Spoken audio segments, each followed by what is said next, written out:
2019 ഹിന്ദി ലാംഗ്വേജിൽ ഇറങ്ങിയ ഒരു കോമഡി റൊമാൻറ്റിക് മൂവിയാണ് ഡ്രീം ഗേൾ. ഡയറക്റ്റ് ചെയ്തിരിക്കുന്നത് രാജ് ഷാൻഡില്യ, അഭിനയിച്ചിരിക്കുന്നത് ആയുഷ്മാൻ ഖുറാനയാണ്. സിനിമയുടെ പ്ലോട്ട് എന്ന് പറയുന്നത് നായകൻ ചെറുപ്പം മുതലേ അവന് സ്ത്രീകളുടെ സൗണ്ട് അനുകരിക്കാൻ വളരെ കഴിവുള്ള ആളാണ്. പെർഫെക്റ്റായിട്ട് അവൻ സൗണ്ട് ചെയ്യും. അങ്ങനെ അവൻ പല കാര്യങ്ങളും ഇവൻ വളരെ ദൂരം നാടകത്തിലൊക്കെ പെണ്ണുങ്ങളുടെ വോയിസ് ചെയ്ത് പെണ്ണായിട്ട് അഭിനയിക്കുകയാണ്. അതിനുശേഷം അവനൊരു ജോലിക്ക് വേണ്ടി ശ്രമിക്കുമ്പോൾ ഒരു കോൾ സെൻറ്ററിൽ ചെല്ലുകയാണ്. അവിടെ വെച്ച് പെണ്ണുങ്ങളാണ് കോൾ സെൻറ്ററിൽ ഇരിക്കുന്നതെന്ന് അറിയുകയാണ്. അങ്ങനെ ഇവൻ്റെ കഴിവ് ഉപയോഗിച്ച് അവൻ സൗണ്ട് കൊണ്ട് അവിടെ പിടിച്ചു നിൽക്കുകയാണ്. അവിടെ ജോലിക്ക് കയറുന്നു. വേറൊരു പേരിൽ ജോലിക്ക് കയറി അവിടെ നിന്ന് പലരെയും വിളിക്കുകയും ഒരു പെണ്ണെന്നുള്ള രീതിയിൽ പലരോട് സംസാരിക്കുകയും ചെയ്യുകയാണ്.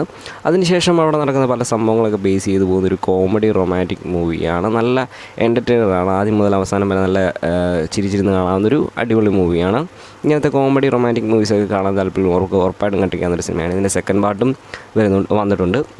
ഇങ്ങനത്തെ സിനിമകളൊക്കെ കാണാൻ താല്പര്യമുള്ളവർക്ക് കണ്ടു നോക്കാം. കണ്ടവരുണ്ടെങ്കിൽ ഇന്ന് കമൻറ്റ് ചെയ്യും.